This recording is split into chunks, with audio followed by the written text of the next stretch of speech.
welcome in online class 8th class. Today we will discuss about ancestral history chapter 4 tribals, Bhikkhus and the vision of a golden age. Okay, in previous chapter we had read ruling the countrysides कि हमने countrysides पे ruling के बारे में पढ़ा था. आज हम पढ़ेंगे tribals, it means Adivasi, Bhikkhus, Bhikkhu एक भी आदिवासी है and the visions of the golden age. और एक स्वर्ण भारत की शुरुआत कैसे हुई थी या उसकी कल्पना. ठीक है, let us discuss. In 1895 a man named Birsa was seen roaming the forest and villages of the छोटा नागपुर in झारखंड. कि 1895 में एक बिरसा नाम के एक व्यक्ति आदमी को झारखंड पे छोटा नागपुर के जंगलों में और गांवों में घूमते देखा गया था. People said he had miraculous power. He could cure all disease and the multiple grain. कि लोग कहते थे कि उनके पास में एक मिरेकल, इट मीन्स चमत्कारी शक्ति थी. वो बहुत सारी डिजीज बीमारियों को दूर करके और अनाज की छोटी सी डेयरी को कहीं गुना बढ़ा देते थे. तो उनकी मतलब इट मीन्स लोगों के मन में ये बात थी कि जो बिरसा थे, बिरसा मुंडा, ये भी एक आदिवासी थे, लेकिन बिरसा मुंडा जो थे कि उनके पास में एक मिरेकल पावर था कि उस पावर से वो वहाँ की जितनी भी डिजीज थी उनको सॉल्व करते थे और वहाँ पे जो वीड्स, जो अनाज था या फिर ग्रेन्स था, उनको मल्टीपल उसको बढ़ा देते थे. Birsa himself declared the God had appointed him to save his people for the trouble, free them from a slavery of Bhikkhus.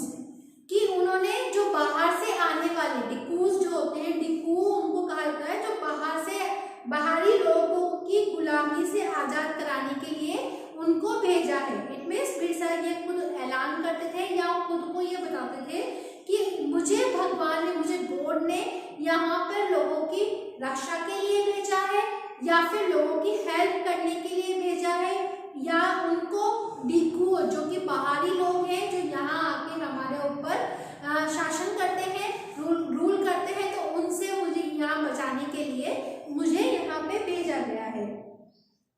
So thousands began following Birsa, believing that he was Bhagwan and had come to solve all their problems.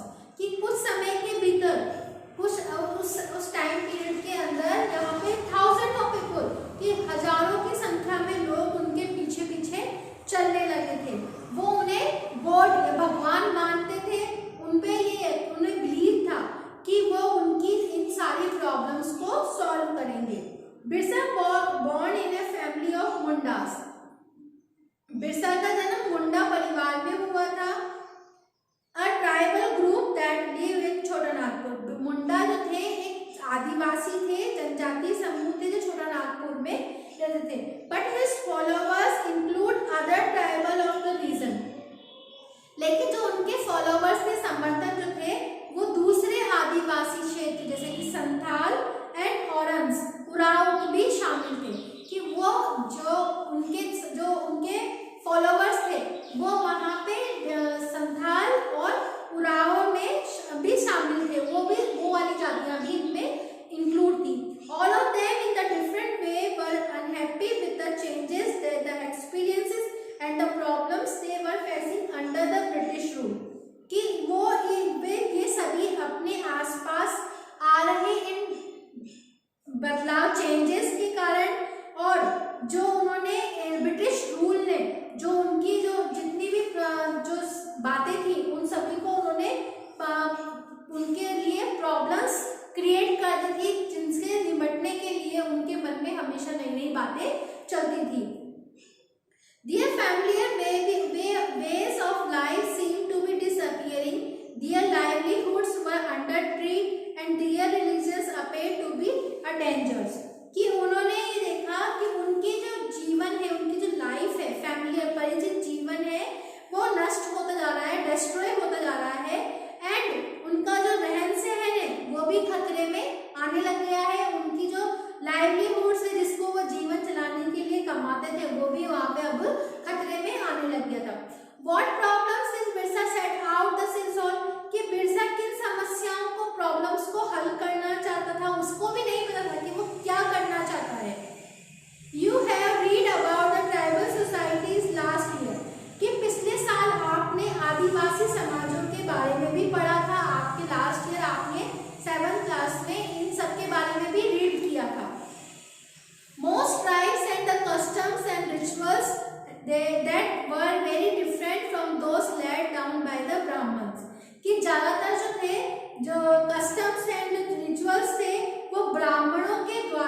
बनाए गए थे और उनको ही follow किया जाता था।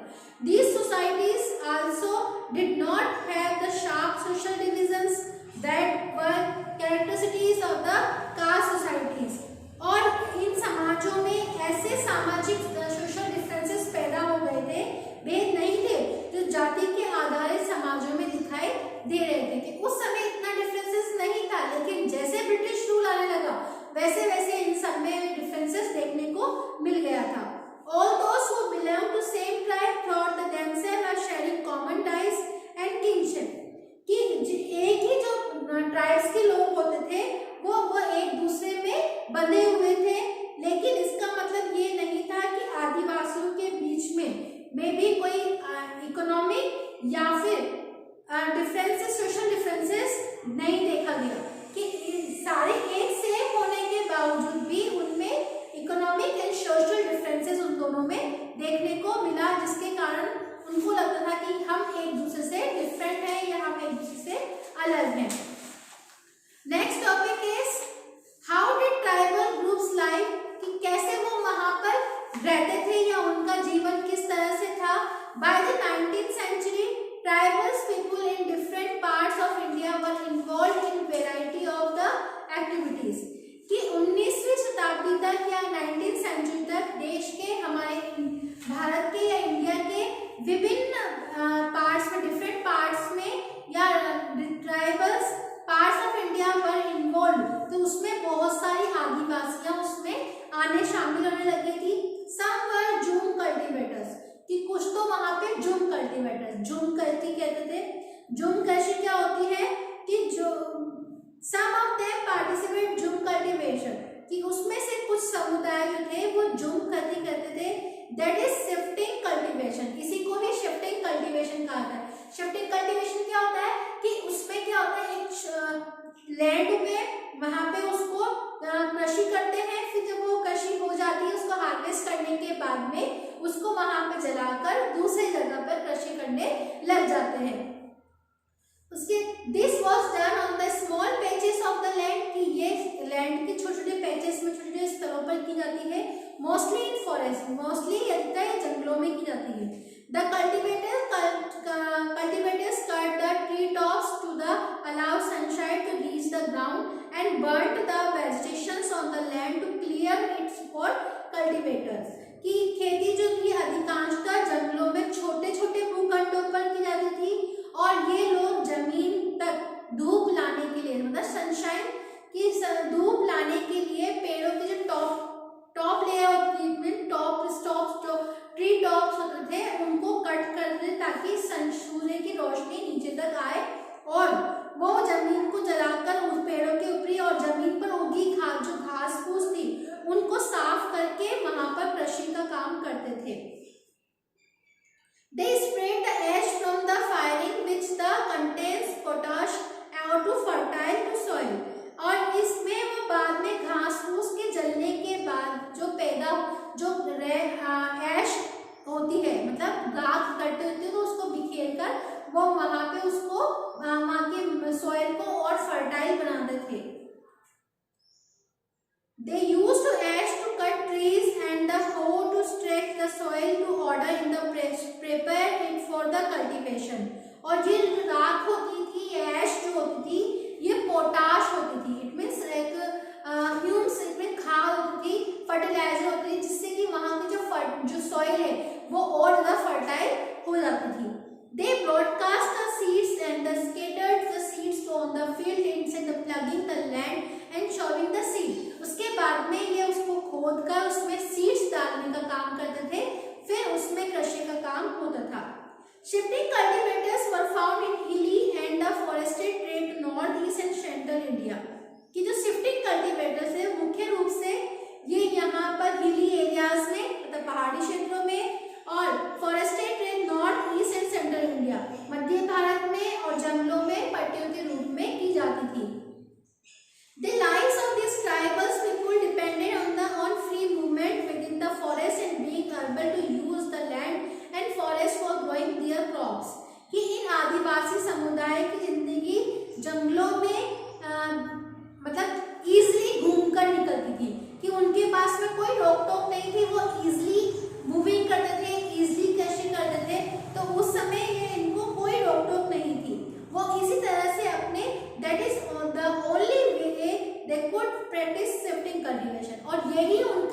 Shifting cultivation it means कृषि करने का सबसे अच्छा मेथड था। फिर है some were hunters and gatherers, कि इसमें से कुछ अभी some were jhum cultivators and some were herders and gatherers, कि कुछ तो कल्टीवेटर्स थे और कुछ थे हार्डर एंड गैदर्स मींस शिकारी और संग्राहक थे। In many regions tribal group lived in hunting animals and gathering forest produce, कि इसमें बहुत सारे इलाकों में जो ट्राइबल्स पीपल थे वो वहाँ पे हंटर्स थे एंड गैदर्स थे, इनमें शिकार करते थे और वहाँ पे संग्रह करके इकट्ठा करके अपना काम चलाते थे। They saw forest as the essential for survival, वो देखते थे कि उन्हें जिंदगी जीने के लिए उन्हें जंगलों की बहुत आवश्यकता है।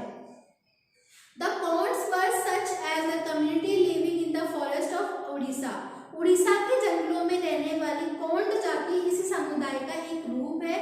They ate fruits and roots collected from their forests and cooked food with the oil they extracted from the seeds of sal and mahua, कि वे इस समुदाय के लोग टोलियां बनाकर निकलते थे और वे हाथ लगता था, जैसे कि जब वह जंगलों से मिलने वाले फल फ्रूट्स एंड रूट्स जड़ें खाते थे और वो खाना पकाने के लिए जो ऑयल यूज करते थे, जैसे कि साल और महुआ एक पौधा होता था, तो उसी के ऑयल से वो खाना बनाने का काम भी करते थे। They used many forest shrubs and herbs for medical purpose, और वो वहाँ से मिलने वाली जड़ी बूटियाँ छोटी उनको इनके इलाज के लिए वो बहुत सारी जड़ी बूटियों का भी इस्तेमाल करते थे। एंड वहाँ के sold forest produce in the local market, और वहाँ से जंगलों से कलेक्ट करके और अपने नियरेस्ट लोकल मार्केट में उसको सेल भी करते थे। The local weavers and leather workers turn to the ponds when they needed to supplies of kusum and palash flower to color their clothes and leather, और यहाँ पे वो पलाश फ्लावर को भी कलेक्ट करने का काम करते, जिससे वहाँ पे कपड़ों और चमड़ों पर रंगने का काम, कलर करने का काम भी उनके द्वारा किया जाता था। From where these forest people get their supplies of the rice and other grains, और इन समुदाय को चावल और अन्य अनाज भी कहाँ से मिलता था, ये भी उनको at time they exchange goods, कि वो इन जो जंगलों से कलेक्ट करते थे उनको मार्केट में एक्सचेंज करने का काम करते थे। तो मतलब जहाँ से वो अनाज लेते थे उनको उन वस्तुओं के बदले में उनसे वो अनाज का, जिसको बार्टरिंग सिस्टम कहते थे, तो वो उनसे एक्सचेंज करने का काम करते थे। Tribal groups often needed to buy and sell in the order to be able to get the goods that were not produced in the locality. ये चीजें आसपास पैदा नहीं होती थी, उन्हें हासिल करने के लिए आदिवासियों को भी खरीद फरोख्त भी करनी पड़ती थी, उनसे उन्हें भी खरीदना पड़ता था या उन्हें भी बेचना पड़ता था, कि आसपास के क्षेत्र में उनको आसानी से कोई चीजें नहीं मिलती थी। These led to their dependence on traders and money lenders, और इसकी वजह से कभी-कभी वो व्यापारियों से, मनी लेंडर से और ट्रेडर व्यापार महाजनों के ऊपर या व्यापारियों के ऊपर उनके ऊपर डिपेंड होते थे। Money lender gave loan which the tribals made their cash needs adding to the what they earned, और जो मनी लेंडर्स जमींदार थे वो उनको लोन देते थे कि किस तरह से व्यापारी बेचने की चीजें लेकर आते थे और उन चीजों को बेचते, सूरदार आदिवासियों को कर देते थे और उन्हें ब्याज बहुत ज्यादा होता था, जो उनका इंटरेस्ट था वो बहुत ज्यादा हाई लेवल पर होता था। ठीक है, now next topic is some herd animals, कि वो कौन कौन से जानवरों को पालते थे। Many tribals groups lived in the herding and rearing animals, कि बहुत सारे आदिवासी समूह जो थे वो जानवरों को पालकर जिंदगी चलाते थे। Who moved their herd and cattle sheep according to the season, और वे चरवाहे थे जो मौसम के अनुसार अपने कैटल्स को या शिप्स को चरवाकर एक स्थान से दूसरे स्थान पर ले जाने का काम करते थे। When the grass in the one place to eradicate, they moved to another area, कि जिस क्षेत्र में, जिस एरिया में ग्रास खत्म हो जाती थी तो वो उनको लेकर दूसरी जगह पर जाना स्टार्ट कर देते थे। The one Gujaras of the Punjab hills and the Labadis of the Andhra Pradesh were cattle reared, and Gadis of Kulu were the spared and and the Bakarwals of Kashmir reared goats, कि इनके जैसे कि पंजाब के पहाड़ों में रहने वाले गुर्जर और आंध्र प्रदेश के लबाड़ियों आदि समुदाय जैसे गाय और बफेलोस को, काउ एंड बफेलोस को झुंड बनाकर पालते थे। एंड कुल्लू के गद्दी समुदाय के लोग गड़ेड़िया थे एंड कश्मीर के बकरवाल जो थे बकरियों को पालते थे। You will read more about that history in next year, इन सब के बारे में आप अपनी नेक्स्ट ईयर में और डिटेल से इन सब के बारे में रीड करेंगे। Okay, now your topics are clear. Okay, thank you, have a nice day.